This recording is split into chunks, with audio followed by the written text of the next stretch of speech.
Our next speaker is Dr. Ananda Balayogi Bhavanani. He's a chairman of the ICYER at the Ananda Ashram and member of the National Board for Promotion and Development of Yoga and Naturopathy at the Ministry of Ayush Department in India. And he has so many hats. He's a talented musician, a wonderful father, promote spirituality all over India and globally, train a lot of people around the globe. It's a big network. Whenever I go through Tamil Nadu without stopping his place, I won't go last some year. And let me see. Okay, he's here. And I remember when I showed this martial arts, I remember his son getting certificates for the is a karate or it's actually a taekwondo. Taekwondo. He is a black belt in taekwondo. Black belt. And he sing and play drums. He write things, and he's running a magazine for the Yoga Association in India. So many things about him. Earlier programs I already mentioned about him. Long time friends of Swami Bua and his father. A long relationship. Here is our Dr. Ananda Balayogi Bhavanani, and we are going to listen to him. Thank you.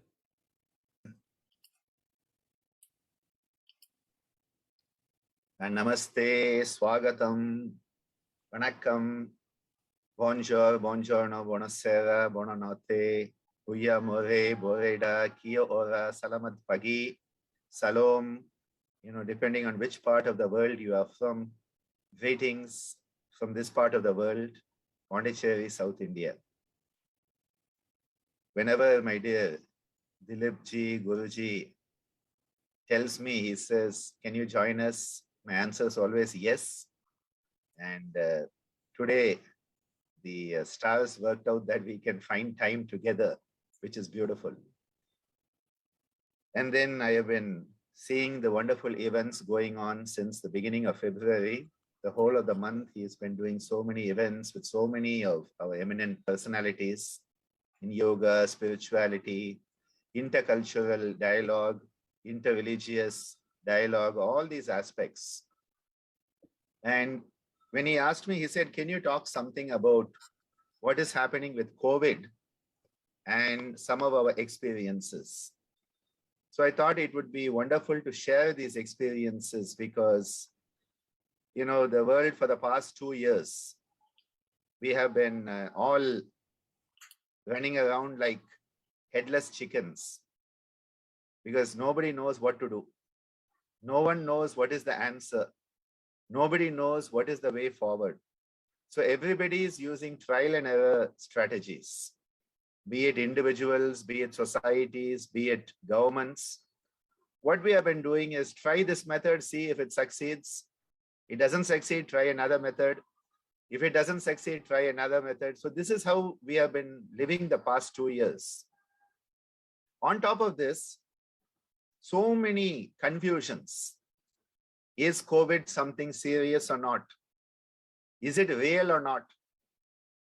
Do we really need the type of responses we are giving, or our responses, are they over-exaggerated? All these debates are coming up. All these questions are coming up. To vaccinate, not to vaccinate, that debate's going on. To wear mask, not to wear mask, debates are going on. To be inside or to be outside, debates are going on.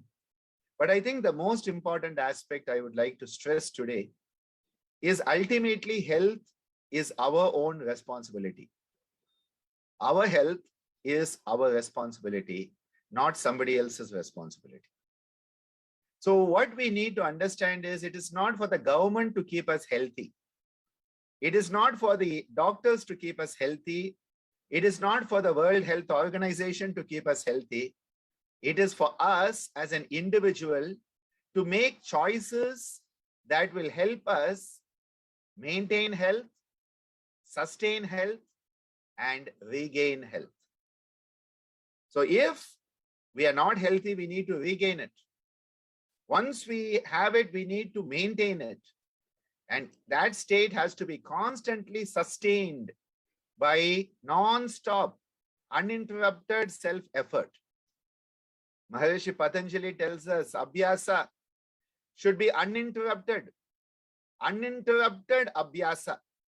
It should be for a long time. And it should be based on firm foundation. My father used to say often, if you want to be healthy, do healthy things. If you want to be happy, do happy things. However, we are often wanting to do unhappy things and be happy. We want to do unhealthy things and be healthy, which is not possible. It's against the whole natural law.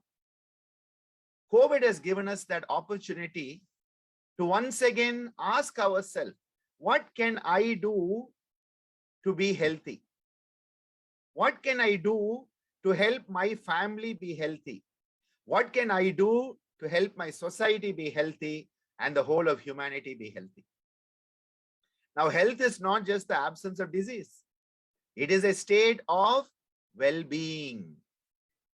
That state of well-being is called swasth, where there is a sense of body, mind, emotion, and spirit all being in harmonious tranquility and serenity. Your mind and body are having beautiful talk. They are communicating with each other. They are loving each other. Your emotions are in a state of balance with emotional intelligence rather than emotional volatility and emotional turmoil, which is so common. What is the biggest challenge in the COVID times? Our emotional volatility. Because we are all scared. Will I get COVID? If I get COVID, will I die? Will my family get COVID? Will somebody die? And we are hearing every day, someone has died, someone is infected, this is happening, the stress, the panic, the fear, and this aggravates our emotional volatility. This is why the most important approach during this time is to regulate our emotions. Emotional self-regulation. Emotional self-regulation is the key to attaining, maintaining, sustaining, and regaining health in COVID times. How do you self-regulate your emotions? Because the emotions are very strong. They are part of our limbic system. The limbic system, which is part of the mammalian cortex, the mammalian brain. So the mammalian brain is all about emotions. Love, hate, fear, anger, rage, all of that, the amygdala, the hippocampus, the cingulate gyrus, all of this. What is all of that doing? It is saying you are in danger. And we go, ah! And we have all this emotional volatility, turmoil. The moment our emotions are in turmoil, our immune system is compromised. This is why the moment we fall prey to the fear psychosis that has caught the whole world in its tight, vicious grip. The fear psychosis worsens our emotional volatility and it hinders our immune function. Because our whole immunity is based on a beautiful concept called psycho-neuro-immunology. How you think, how you emote, how you feel, how you are, influences your nervous system, which is the hypothalamus. The center of our existence is the hypothalamus. That will then influence your autonomic nervous system, your sympathetic response, and along with that, it will influence your endocrine response. And all of this, what it does is it dampens your immune system. So if you have emotional volatility, if your emotions are in turmoil, it's going to dampen everything. So we need to regulate it. Not regulate it from external orientation, but regulate it from internal orientation, which is called emotional self-regulation. How to do that? It sounds a bit tough because emotions get the better of all of us. When we are emotional, we cannot think rationally. Because the moment the limbic system goes out of key, what happens? The prefrontal cortex, the cortical part, the part that has logic, objectivity, and can find the solution, it shuts down. And this is why the yogis said, if you want to regulate your emotions, you have to regulate your breath. The breath is the key to regulating emotions. The moment you start to say, I will choose to breathe slow, I will choose to breathe deep, I will choose to breathe in a mindful way, you are now empowering the prefrontal cortex, the power of choice. The power of choice is the superpower of being human. You have empowered that by choosing how you are going to breathe. And the moment you choose the way you are going to breathe, you start to develop self-regulation. And immediately, the emotional turmoil comes down. You know, the old saying, if you are emotionally upset, breathe in, take a deep breath, and count to 10. That is the old wisdom. Whenever you're upset, take a deep breath and count to 10. Very practical wisdom. We don't do that. When we are emotional, what happens? The breath starts gone. And we are out. We are out. We are like that rabbit caught in the headlights. Gone. And that is why the moment you say, I am now going to fall victim to the emotional turmoil, you say, I am going to choose. Breathe out. Breathe in.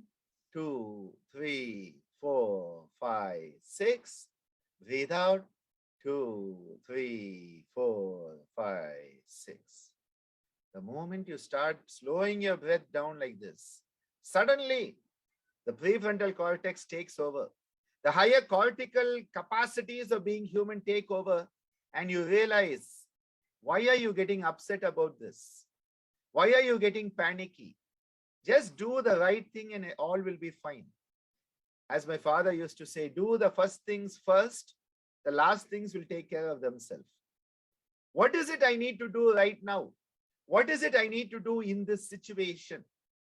Well, when I start to do that, if I start to do the first things first, the last things will take care of themselves. So the first thing we say is regulate your breathing, which is called pranayama. There's self-regulation of our breathing process, because the breathing is the key between the autonomic nervous system, which is sympathetic arousal, and the conscious nervous system, which is the voluntary nervous system. So the moment you start to regulate your breathing, you are bringing into your conscious control the unconscious part of your psychological makeup. This is the key here. So what is happening is that we are finding that so many people, if you can start teaching them, it doesn't matter what pranayama, be it Anulom Bilom, be it Nadi Shuddhi, be it Sukha, Sukha Purvaka, whatever you teach, those pranayamas are helping that regulation. The second thing we have found with COVID is that many of the pranayamas which are sound-based, for example, the Brahmari. The Brahmari pranayama is an excellent pranayama in that way.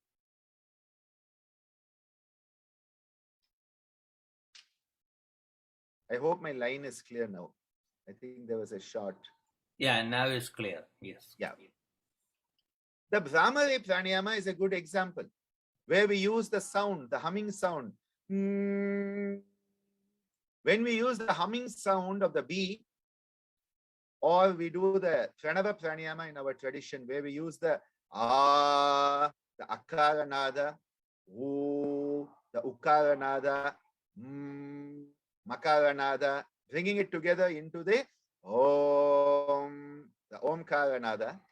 Whenever we are using the nada-based pranayamas, these are the sound-based pranayamas, what we are finding is that these pranayamas are helping to clean up the whole sinus cavities, the nasal areas, the sinus cavities, which is where the COVID virus is coming in, the coronavirus, novel coronavirus is coming in there. So you are strengthening your first line of defense by doing these pranayamas. We are enhancing the endogenous nitric oxide. It's a very important modulator in our system because it helps the blood vessels to dilate, reduces the stress, opens up the nasal passages and the sinuses so that you can, when you breathe deeply now, you are oxygenating all these tissues in a very healthy manner. So by doing the sound-based practices, your first line of defense is being strengthened. Slowing down the breath, your emotional volatility is being self-regulated. And then when you do these practices, you are reducing your stress levels. Because the moment you do the Brahmari, it is said, unparalleled bliss comes in the heart of the yogi when they do the Brahmari. Because that amazing feeling of sukham, you feel at ease, as opposed to the bhayam, the fear that is there normally. You're coming into that state where you realize, I can only be responsible for what I am, not for what others are. I can only be responsible for who I am, not what others are. I can only be responsible for what I think, say, and do, not for what others say, think, and do. The moment you realize that, you start to have a sense of peace and shantam will occur. Because otherwise, we are always wondering about what others are doing. That's not our business. So this is one of the key elements. And what we have found during this time is that everybody has got locked into a misconception. Because initially they said, what did they say? Wash your hands regularly. Then they said, what do you do? Wear a mask. And then they said, create social distancing. Now this word social distancing, people thought you should not talk to anybody. They thought you should not smile at anybody. What has happened is people have disconnected from others. See, what they meant is don't be in close physical proximity. They should have called it physical distancing from the beginning, not social distancing, because man is a social animal. We need social relationships to have social health. We need community to be strengthened. And what happened is people cut themselves off from all their friends and relatives, thinking that, oh, social distancing. Don't phone anybody, don't talk to anybody, be in your room and lock yourself inside. And we have ended up with mental health pandemic now. People have gone into depression, they have gone into anxiety, increased risk of suicide, because people have lost the connection to other human beings. This is the time we need Sangha. This is the time we need company of people who are on the same path. We need to talk to each other. We need to support each other, saying, I am there for you. I am there for you. We are in this together. We shall overcome. Hum honge kamyab ek din. We shall overcome one day. That is the message we have to take. We are in it together. We will overcome it. Let us work together, because each finger on its own cannot do much. But when it becomes a fist, it becomes very powerful. And that is why when humanity comes together in the oneness, we can overcome not just the COVID challenge. There are going to be many more challenges in the near future, because we as a race have been irresponsible. We have been irresponsible. We have treated nature without any respect. We have been cruel to nature, to this planet. Hence, we are going to be facing the karmic repercussions of many, many things to come. I think doctor is back. Okay. Yes, yes. Sorry, there was a sudden internet cut. Yeah. I had wanted to share a few slides about how we have approached this. Okay, I'll make you co-host that. Yes, yes. So I hope you can see my screen. Yes. Yeah. So I just wanted to share this because this is actual work that has been going on. And during the COVID time, at our hospital, CITER, which is part of the Sri Balaji Vidyapith, deemed to be university, we have our Mahatma Gandhi Medical College Hospital, where so many of the patients of COVID were sent, and in fact, our 7th floor building was taken over as a COVID center. And during this time, what we have focused on is, one is the concept of wellness, which is salitogenesis, because we are integrating the yoga therapy with modern medicine as a complementary adjuvant to promote physical, mental, social, and spiritual well-being. There are morning and evening sessions for the faculty, the staff, and the family members, students of the university, our rural health center where we go into the village, and community outreach also has been taken care in that.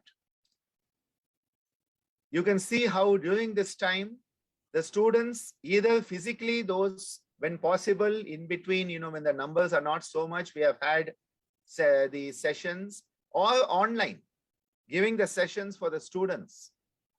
Similarly, for the faculty and the staff, you can see all our nursing members, the different members of our staff. And what we did was, we found that the stress levels are very high, as would be expected. And direct and online sessions have been given. And the most important finding, the anxiety level, because remember I said fear psychosis during COVID, the anxiety level, 48%, it comes down even after one session of the yoga. So when you start to bring the yoga into the healthcare and provide it to the patients who are seeking care as well as the healthcare providers, you are reducing the anxiety in everyone, 48%. Similarly, you can see our staff who are in the lowest level of the center, who are the cleaning staff and all. They are under stress because they are exposed to the COVID and all, giving them an opportunity, giving the students, the patients, so many are being given these opportunities to have the benefits. And of course, our yoga instructors, I must point out at this time, both of them, Dhanush and Charu, donning the full PPE kit, have been in the ward. You can see both of them there. They are in the ward, the male ward and the female ward, and would go in every day, 4 or 5 sessions, 20 minutes on each of the floors, which had hundreds of patients, and bringing the yoga in. Now, once the patient has been discharged, we give them a home care package.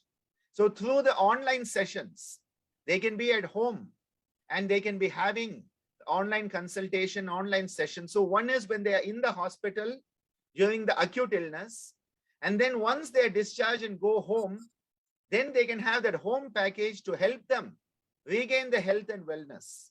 Because a major issue is what today is being called long COVID, that after COVID, people are not coming back to normal. They're having physical issues, especially with the lungs. They may have issues also of the mental side. We are finding more of the mental issues in people who are having long COVID. The long COVID issues which are happening are the depression.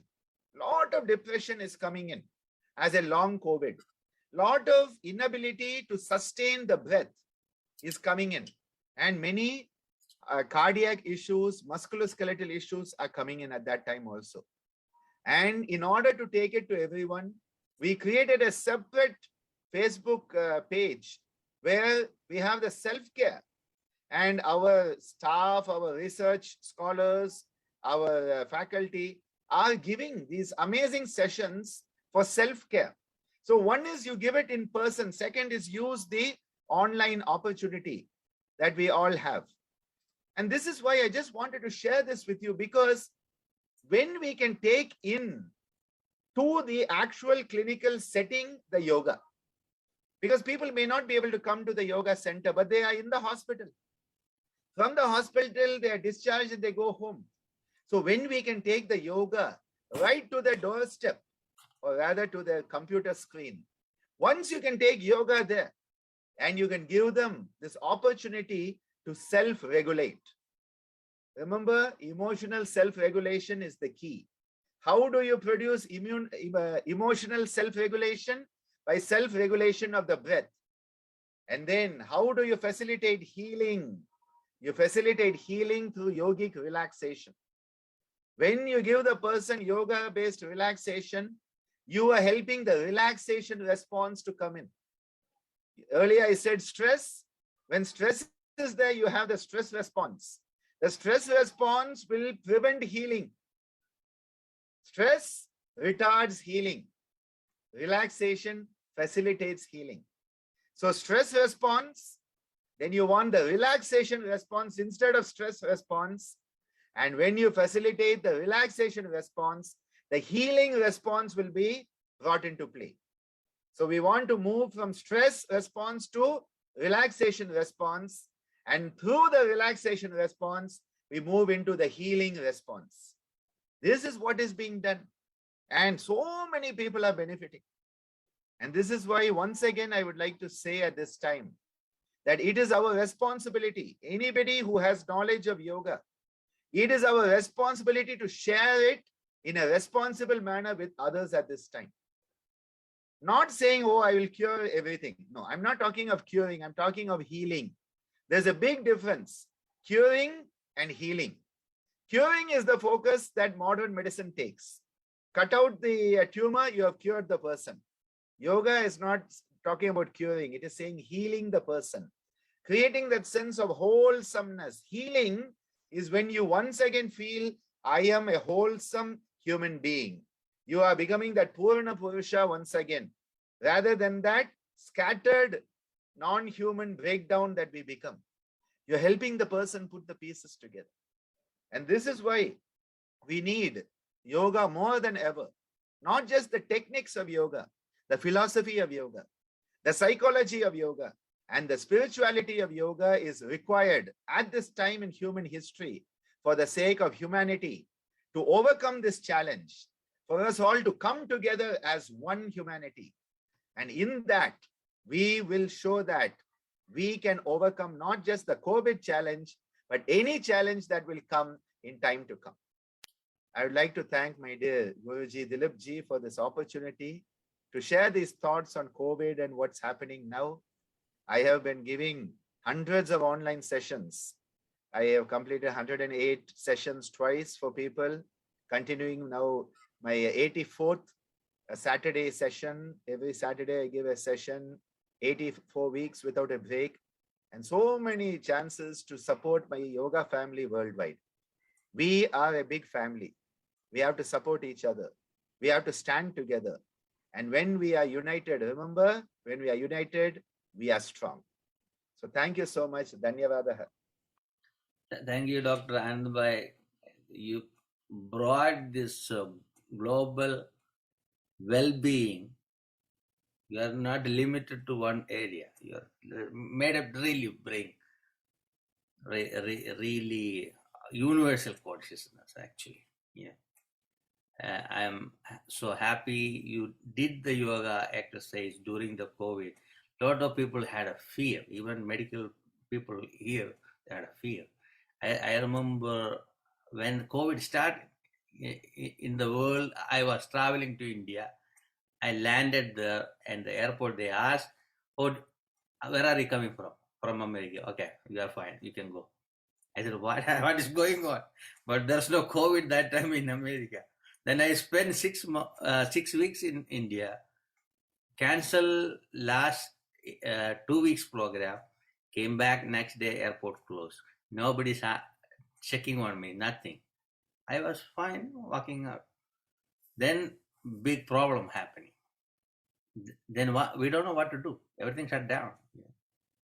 So I thought, I'm going to do something. So first thing I did, I called people, all of our friends, and make sure everybody is safe. At least talk to them once in a day. Then start the online program. Every day I walk outside, spend 10 blocks walking, and see what is going on in the city. I never saw New York City is like a dead. Always busy, even in the midnight. Then we got some masks from the city. I just go walk, give to people. And some people said, don't go outside, you get trouble. I said, I'm not going to get trouble. I eat 1 meal a day, 1 chai a day, that's it. But I have my practice. My mind is very strong. and we recommend some homeo medicine and the natural medicines to our friends. Those who took, they never had any problems. And I didn't take vaccine until last September. Dr. Padmini recommended, may have to take it. Still, I didn't take it. Then our cultural minister came from India, so we had to take, otherwise a problem. So because of that, I took it. But still, I'm sure I can survive. Even one of my friend got COVID. He had 106-degree fever. I went to his apartment, spent time with him, gave some medicines. He said, these are the best, you can take it. Whatever medicine you take from the modern medicine, take it. You don't have to stop it. Combine it and you escape. Within 5 days, he's out. So this is an integration. That's why bringing this idea, all the medical system should combine, and we need a globalized system. We recommend this to the World Health Organization. The director is so happy about this one. I think near future things will change. At least government of India is putting effort to do a research in Ayush department, every sections. So that will help. I know you are leading in that part. So all of you can do a better mobilization to create a globalized medical system. I want to open for other people to ask questions, so that there's a good opportunity to ask questions to doctor. So rarely we get him here. Let me see who would like to ask question. Just be Bhatia, Mother Blakely, Maximo, or Dr. Remy. Namaskar, Guruji. Sat Sri Akal. Thank you to Yogi Ji for his brilliant presentation. I'd like to know how I can connect online to take advantage of his online yoga lessons. Actually, the best way is Facebook, because I am, I think, 24 hours on Facebook, and I use Facebook as a means to connect with so many people as part of my yoga family. And the Yogacharya page, Yogacharya ABB, has all the videos, because I stream it live every Saturday at 7:15 a.m. Indian time. And my YouTube channel is there, which is again Ananda Balayogi Bhavanani. If you type Bhavanani and yoga, most probably it will be me. Then there's not too many Bhavananis on this planet, and I don't think there's too many Bhavananis in yoga. So Bhavanani and yoga, you will get me. YouTube, Bhavanani I have yoga. Bhavanani and yoga. If you put it, the YouTube, I have all the talks for the past 2 years and more. So there are about 1,200 videos there, and on all topics that are possible. Currently, my Saturdays are focusing on pranayama. The earlier talk was on asana. Before that, the yama niyama. Earlier, I've done on samadhi, and soon I'll be doing on the chakras, where each chakra will be one Saturday. So my goal is 108 Saturdays, and then I'll decide whether to continue it or not. So 108 is my lucky number. I see. So, but on Saturdays, can I join on live? Yes, it's a Facebook live.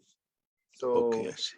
Once you sort of click on that notifications, you'll get a notification. 7:15 a.m. every Saturday, Indian time. Yeah, yeah. Then USA will be Friday evening. Check it out. Yeah, okay. 10 and a half hours. My American students call it, I think, Fabulous Fridays or something. I call it Scintillating Saturdays. So Fabulous Fridays for me, and for them, Fabulous Fridays. Yeah, but that'd be kind of late night, evening, 9 o'clock. Yeah. And you can always watch it on the YouTube the next day. The moment I finish, it's uploaded on YouTube. Yeah. Thank you very much, sir. Thank you very much, sir. Wonderful, Bhatia ji. Both. Thank you, Ji. I'd like to invite Queen Mother to ask a question or remarks.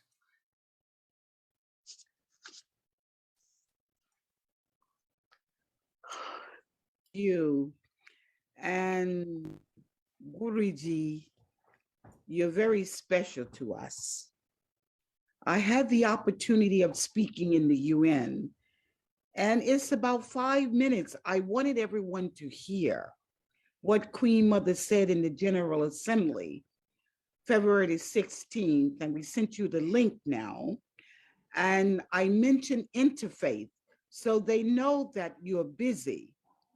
Interfaith Month is happening right now for the world to be a part of it.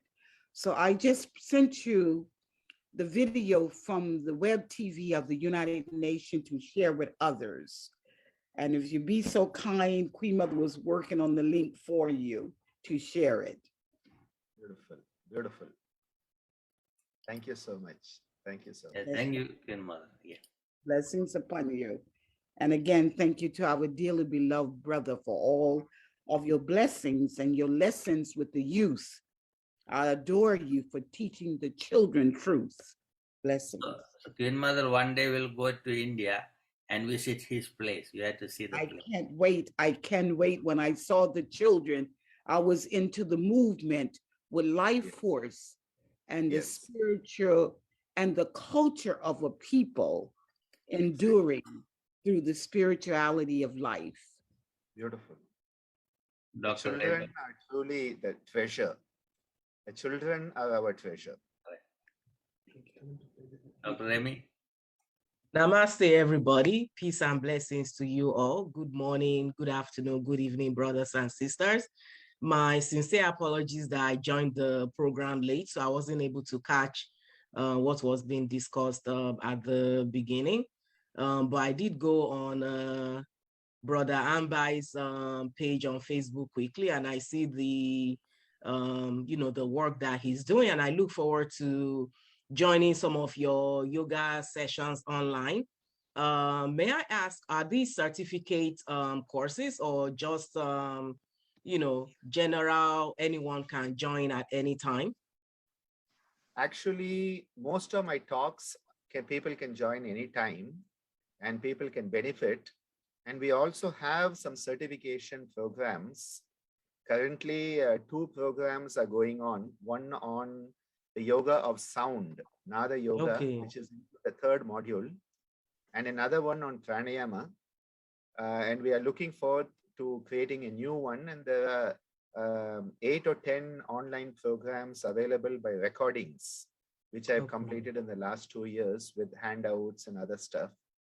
But most of the stuff I put on YouTube, I put it on Facebook, and I put it out there for free for everyone, because I believe that caring is sharing. And we need to care, we need to share as much as we can. So a huge amount of my output, I would say at least 75 to 80% is freely available for everybody. And then, there are some events where people sort of contribute to make it happen. So I would say there's a combination. And on academia and ResearchGate, I share all my research publications so people can download it without paying the publishing mafia, which charges you $40 to download an author's paper and doesn't pay the author anything. So, we let people get the research in yoga. We are doing a lot of research. There are about 300 papers, yoga for different conditions, from kidney disease to lung disease to heart disease to cancer to diabetes to psoriasis to lymphedema. You name it. And our team, which is a huge team, has done a lot of work. So academia and ResearchGate, we offer the publications free. And on SlideShare, I always put all my PowerPoint presentations for free download. But now SlideShare has been bought up by another company who charges you for it.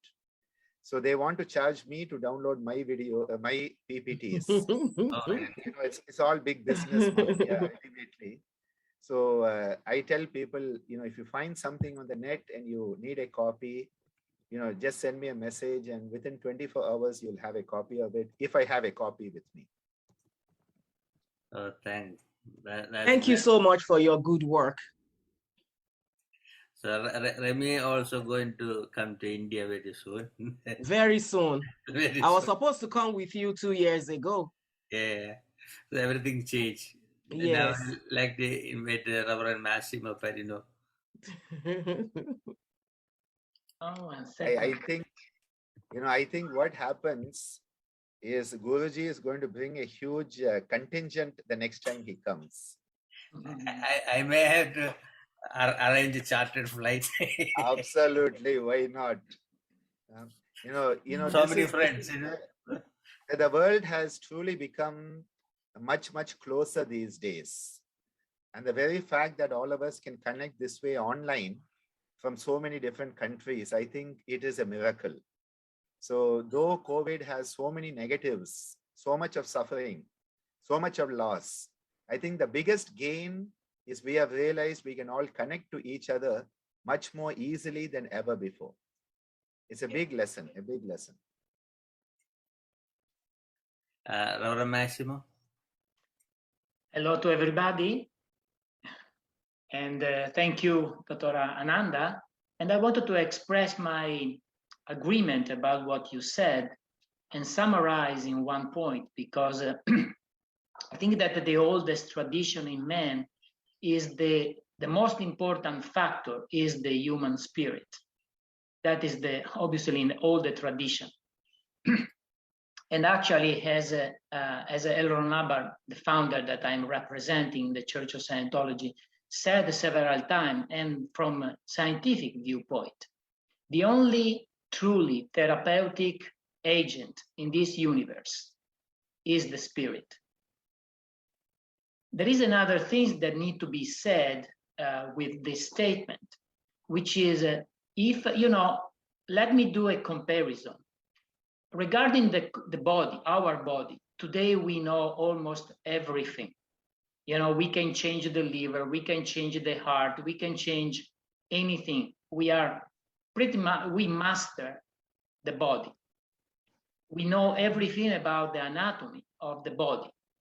Now, think for a moment that if we had the full understanding of the nature and the anatomy of the spirit, if you look around and you study what is the availability of information about the spirit today, there is a lot of, I guess, there is a lot of theories behind that one. But we agree that the spirit is the key factor in this universe. So if we increase our knowledge about the spirit, about his nature, the capability, the anatomy of the spirit itself, obviously we will be much able to use our ability. Actually, when we talk about spirit, it seems someone has this misunderstanding that there is you, the spirit, the body, the mind. There is a lot of confusion about who we are, but actually what was discovered by Hubbard scientifically, that you are the soul. You can call in any way, but you are you, nothing more than that. And the oldest tradition said that you are a spirit that live in the body. And when the body get old or die, you leave the body and take another one. That is the oldest tradition.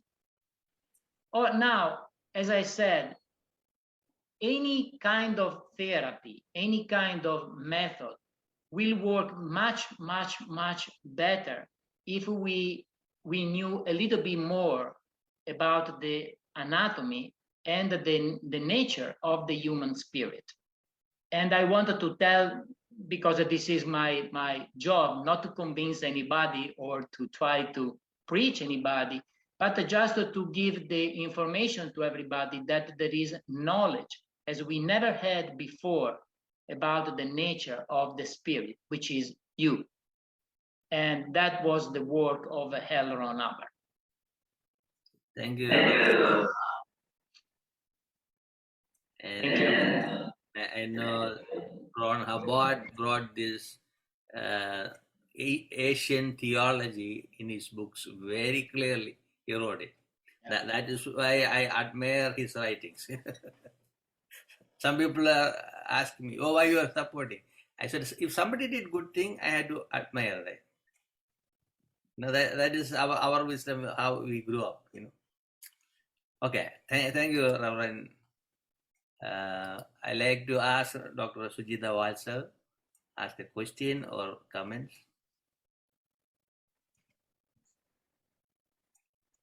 Namaskar, Guruji, and namaste, everyone.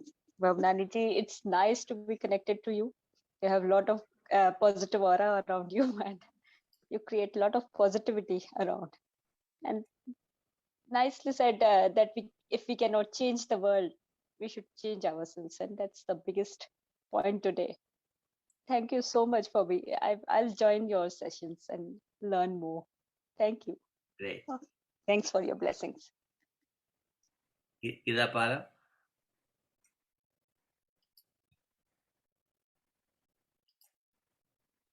Namaste Guruji and Namaste Bhavanani ji and Namaste everyone who are present here. Actually, I thank Bhavanani ji for his wonderful words and the yogas he's teaching and the pranayama. And I want to connect with him through Facebook. And now I want to chant Mahamurtyunjaya mantra for all the people suffering COVID. So shall I chant Mahamurtyunjaya mantra? Yeah, 3 times, right? Okay. Om.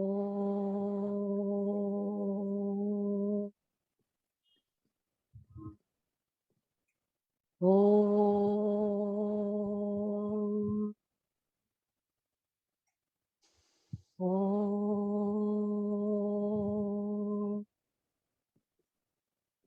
Om Trayambakam Yajamahe Sugandhim Pushtivardhanam Urvarukamiva Bandhanan Mrityorukshiyamamrutat. Om Trayambakam Yajamahe Sugandhim Pushtivardhanam Urvarukamiva Bandhanan Mrityorukshiyamamrutat. Om Trayambakam Yajamahe Sugandhim Pushtivardhanam Urvarukamiva Bandhanat Mrityorukshiyamamrutat. Thank you. Thank you, Ji. Anyone else to ask any question or comment before going to the video? Reverend Chris?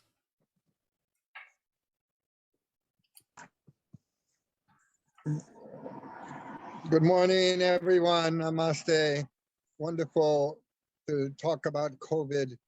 I just got over it. I got it in November, but because I had all my shots, it was a very mild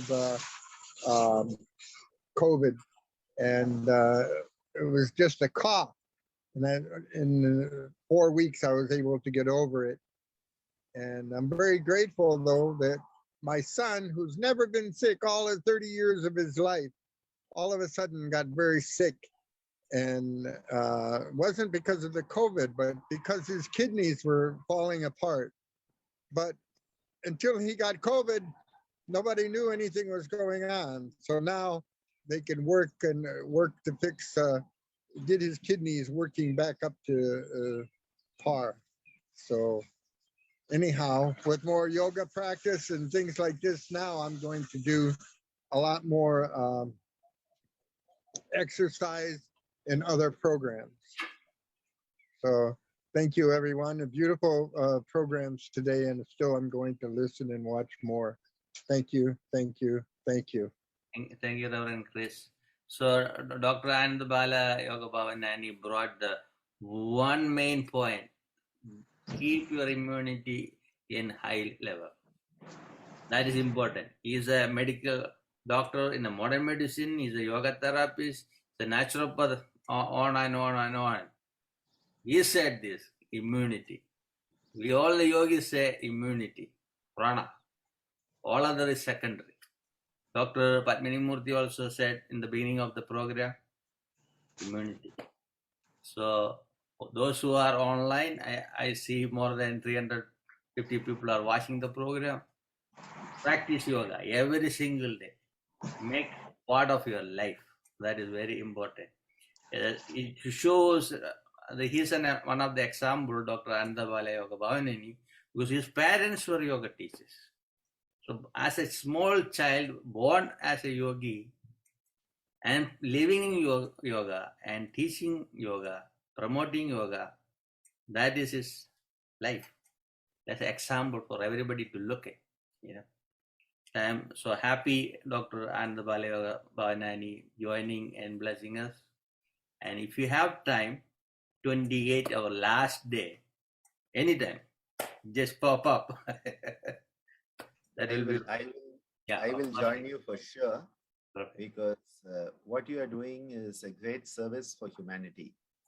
And more power to you. May all the gurus, all the masters of all the traditions, may they continue to bless you with the strength, the courage, the ability, and the community to keep this going.